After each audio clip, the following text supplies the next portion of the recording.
Hello, hello. This is Tyra, the homeschool expert, and I'm here at the Mom Musings at the Drawing Board just to talk a little bit about my secrets to success that people ask me about when it comes to raising my sons. I want to share a little bit with you about where I got started. Let's do this, fam.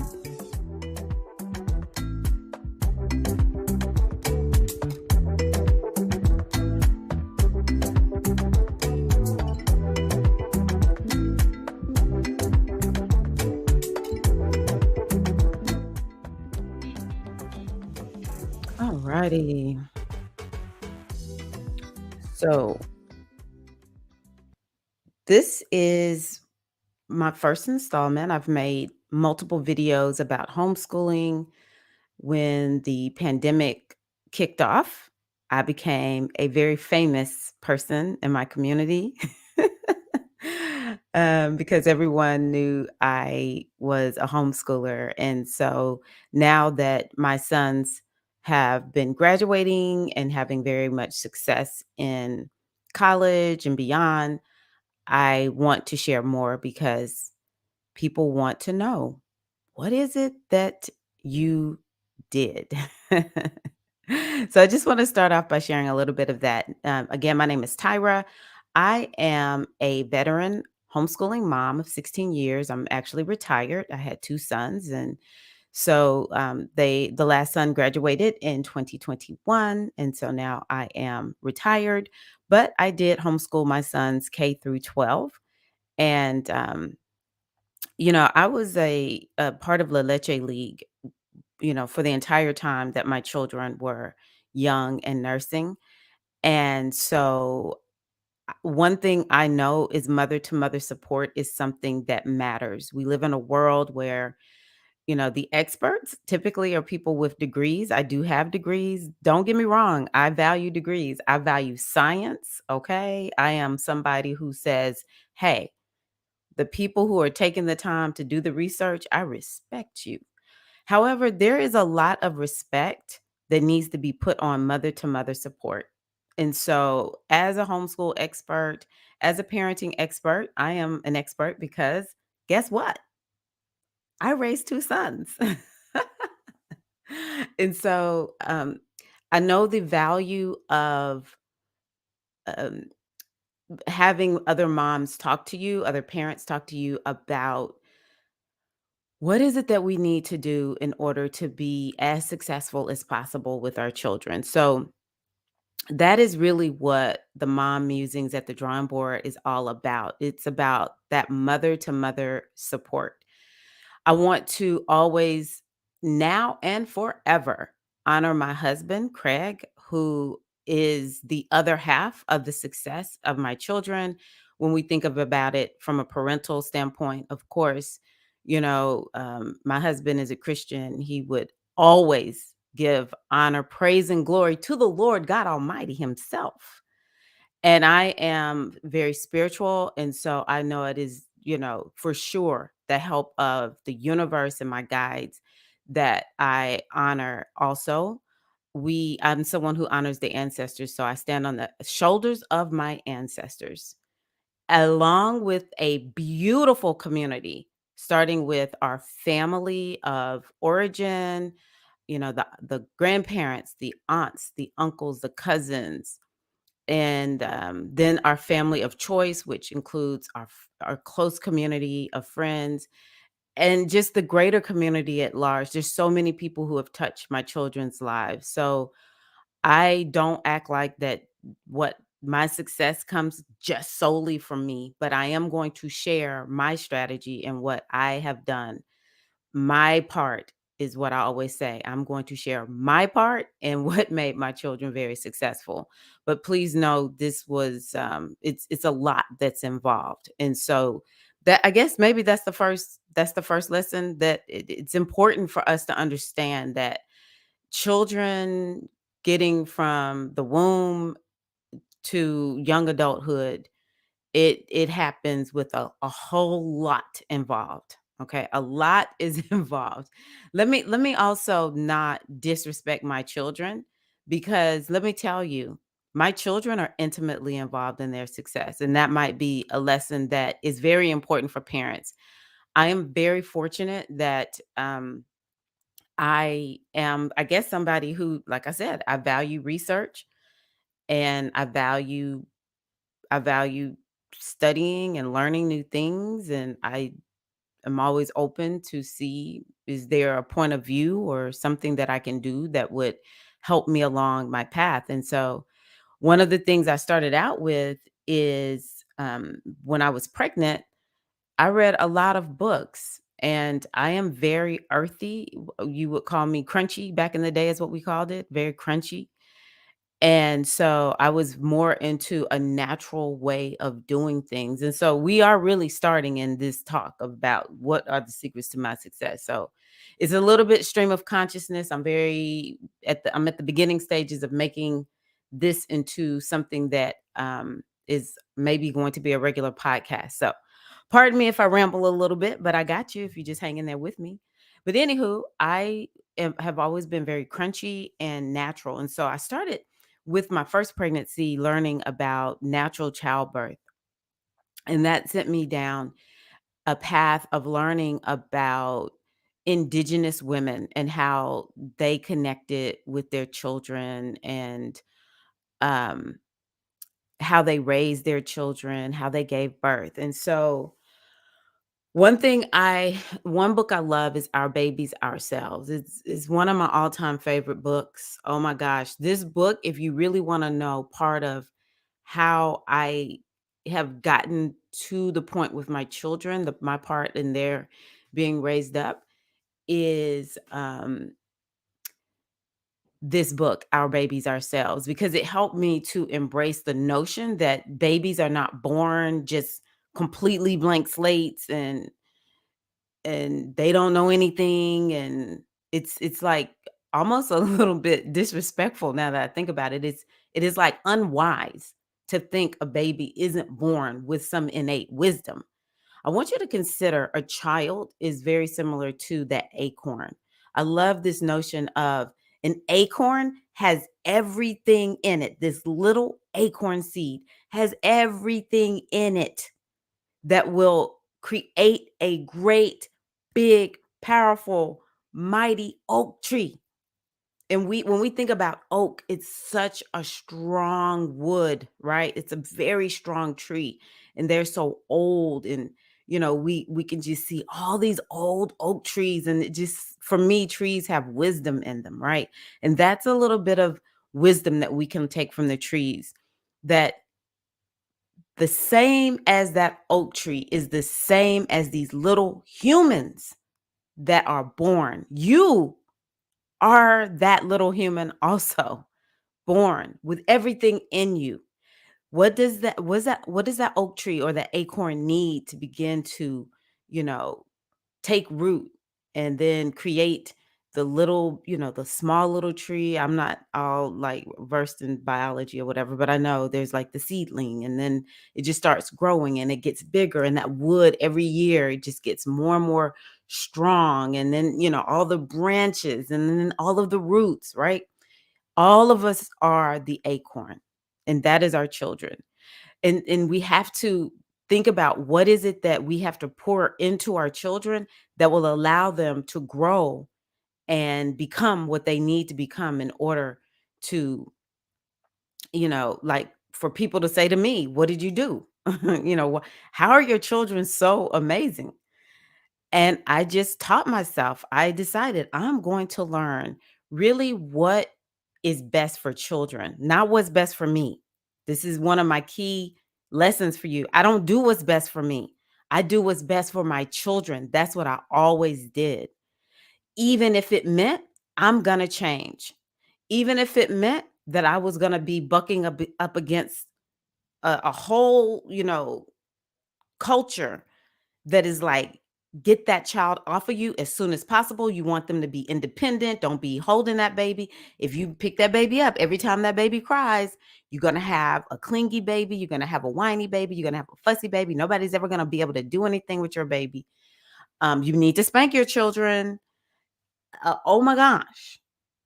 There's just so much in this culture that I'm like, I like, would a mighty oak tree grow if we treated that little acorn that way? I think sometimes we treat puppies better than we treat our children. Everyone thinks the puppy's just so cute, right? Oh, I just see people just, oh, they just dote and just go crazy over these little puppies. And folks gonna do what they need to do to take care of the little puppy. They're gonna do what they need to do to grow these beautiful, like they're gonna go get the fertilizer and everything. But why don't we do the same for our children? And so we have to learn to move past the fear of, well, society says do it this way. But is that really what's best for children? Now, I will say it looks like with this newer generation, especially Gen Alpha, that there's more of this soft and gentle way and approach because guess what? This is what children need that, is being looked at. May the new parents figure out how to have a way to discipline your child because, that was something else that I picked up from La Leche League. Discipline is guidance. Okay. Being a crunchy, earthy mom, being a mom who is very much like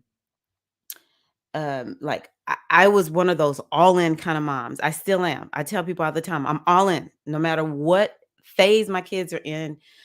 My older son is already graduated from college. He's in the Coast Guard. He's living his own adult life.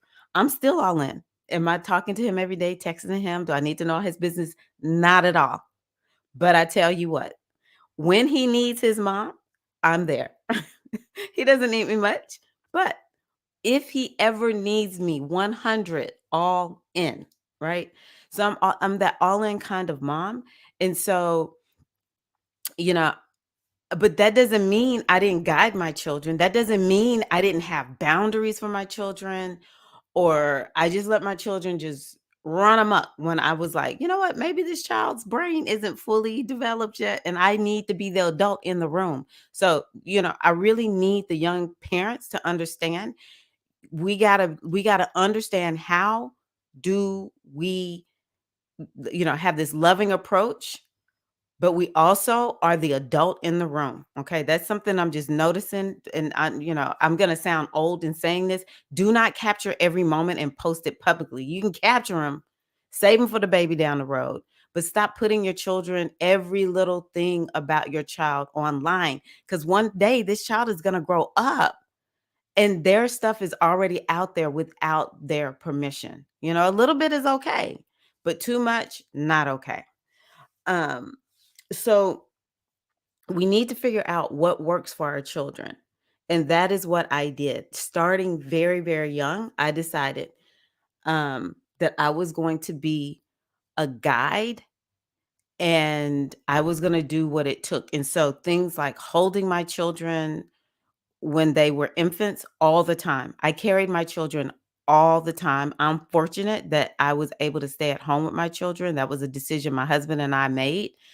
And I honestly believe me being with my children so much and taking charge so much of like cultivating their ability to deal with their emotions or noticing, uh, because children will have a propensity. Some children will have a propensity to, if they feel like they're in trouble, they're not going to tell you the truth. But see, that's not a moral problem as I see it. That is, no, I need to teach you when someone asks you a question, tell the truth.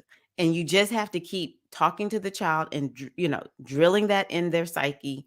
That's all that's needed. Instead of like, oh, I'm gonna end up having a liar. This is like a 5 or 7 year old, 10-year-old kid. No, you just have to teach your children. To me, that's what the guidance is about. Instead of like this moral thing that, I mean, it's so much fear in parenting. But, if I pick up my child, they're going to cry forever. They're going to be spoiled. Let me tell you, there's no such thing as a spoiled child. A child can be traumatized. A child can be maybe not given enough limits and boundaries. And my mama used to tell me children want boundaries. They want discipline from their parents. They do. And I remember hearing people who didn't get that from their parents say things like, I felt like my parents didn't love me because they didn't, I didn't have curfews. I just got to come and go however I wanted to, just parents who are not plugged in. So my mother would tell me that, and I remembered hearing that from other people. And so they really do. So a spoiled child is, to me, one of the worst judgments we can put on our children. You cannot spoil your child. For me, my success is pouring love in, but it was different ways. And so when they were infants, I held my babies all the time. There was a lot that I did. You get to choose how you want to care for your child. This is what I did, and it was in part due to I think this is what is best for my child. So I held my child all the time. I am fortunate, even though it was hard with my first child, it took 6 months for me to get breastfeeding down, but I breastfed my child. If you do not breastfeed your child, I recommend don't make your baby hold your bottle. I don't understand this. I know Gen Alpha babies, they came out walking and talking.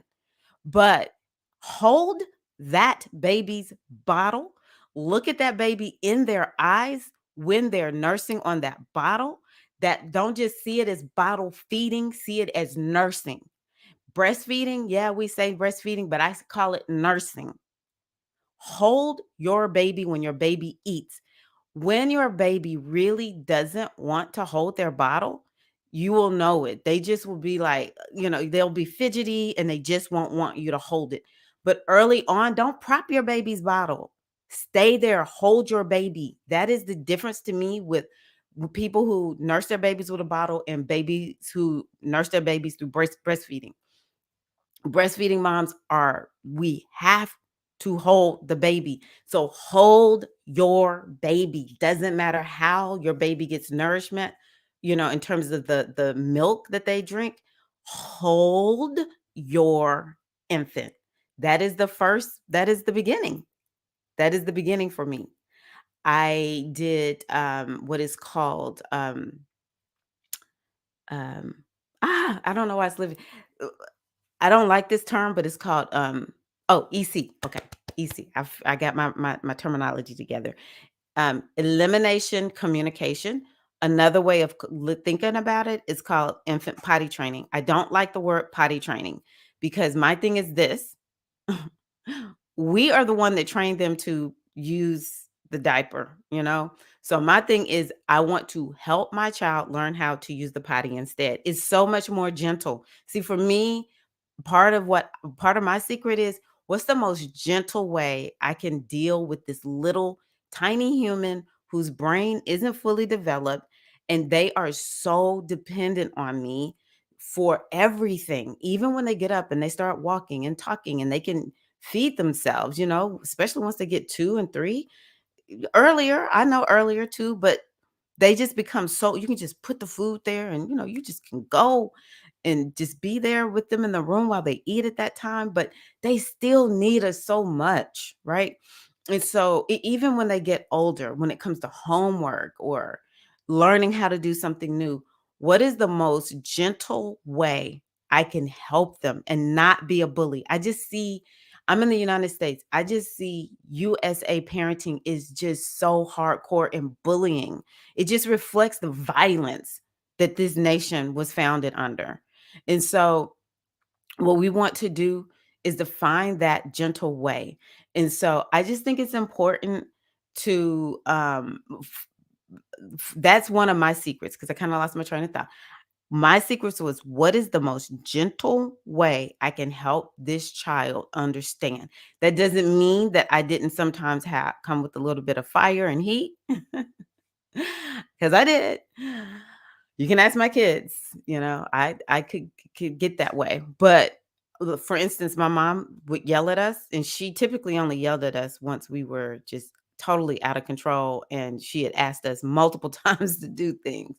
But she did yell quite a bit. And so I found I was yelling. And so I was like, you know what? Got to find a nice, gentle way of doing this and use words that my children understand.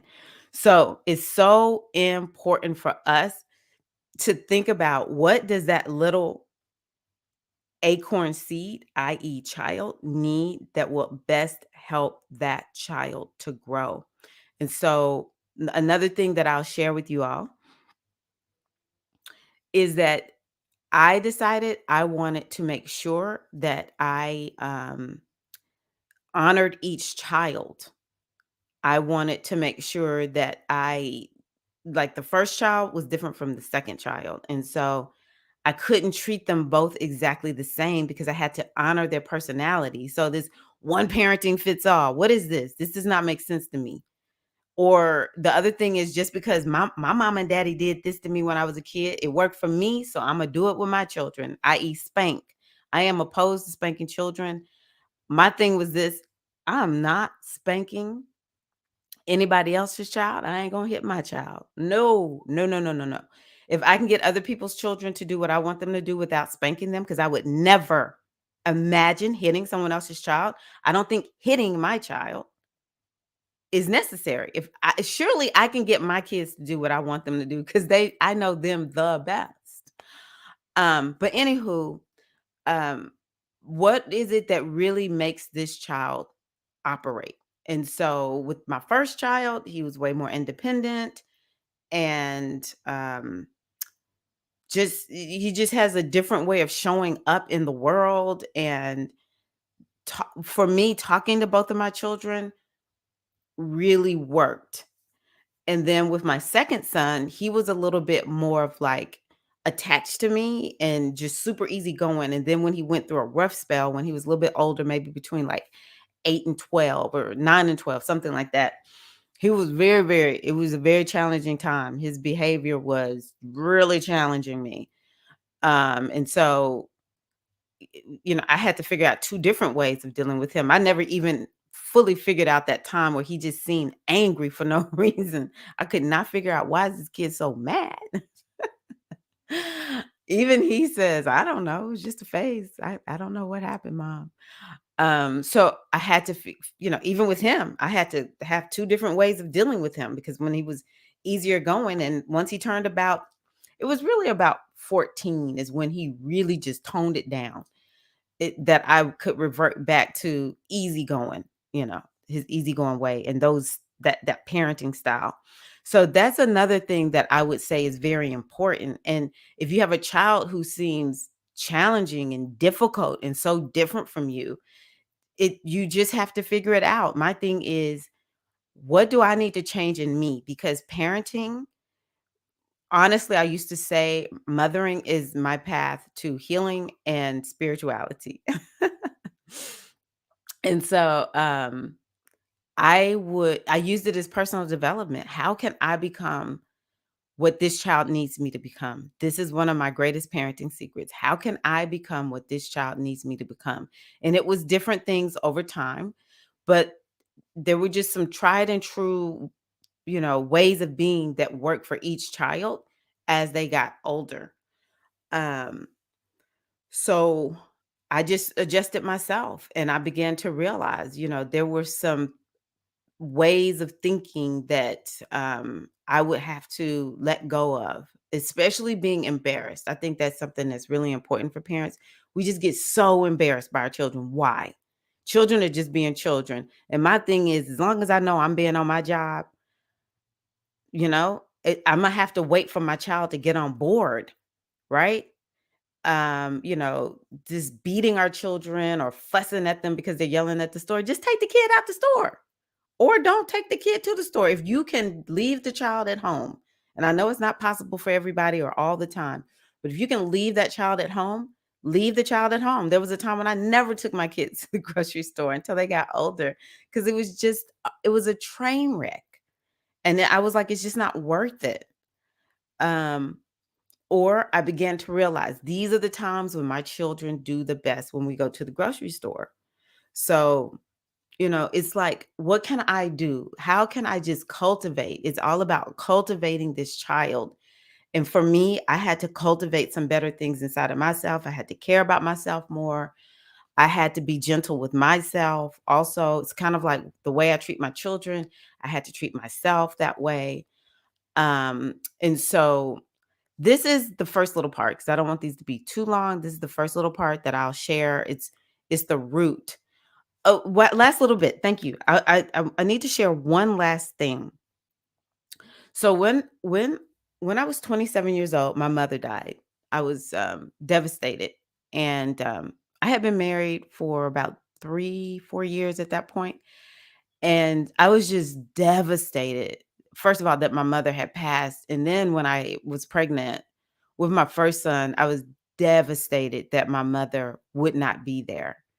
And so losing my mom at the point where I did, it influenced how I raise my children because I know, no, there's no guarantees how long I'm going to be here or how long they're going to be here. So for instance, I don't even remember her name, but I remember there was a homeschooling mom in my community who died. She had little children. And I have a friend whose 11-year-old just passed. We're not given any guarantees. And so this highly um, informed how I parented. I thought to myself, I get one chance at this for each child. And all the moms would tell me, "You better enjoy it because once it's over, it's over." And I was like, "Whoa," like the little newborn age when all the parents it's so hard the first time around. It's so much easier after the first baby, but it just seems so hard. And then what do we do when they're about 2 months old or 3 months old? Oh my gosh, this time is passing. My little one is not little anymore, even though they're so tiny until they're like, I don't know, 10, maybe 12, maybe 18. They're just so little, we don't realize it? Um, and so people would say, "You better appreciate it while they're young," and I just said, "You know what? I am going to believe what these moms are telling me." And so, that combined with not having my mom and not knowing how long will I get to be here with my kids or, you know, God, oof, goodness gracious, God forbid one of my children, um would have, passed young. I didn't know. I was like, I have no guarantees. And so every moment is precious to me. And that informed a lot of how I showed up for my children is really valuing every second I have with them. And so my hardest days were still my best days. I would take every hard day that I've had with my child. Every hard day is a memory I cherish. Because guess what? I got to experience that day with my child. And so I think about the children who don't have their parents. And I think about the parents who've lost their children. They would give anything to have a bad day with their child, anything. And so this is again outside of just wanting to do everything I could to cultivate or to create what my children needed from my perspective to be who they were born to be, appreciating every moment and not knowing every moment counts and nothing is guaranteed in life. And with that, I decided I will do whatever I need to do to be the mom that my children need them to be. And that changes from year to year. And I was willing to make those changes. I don't feel like I sacrificed a career. That was my career, being a mom.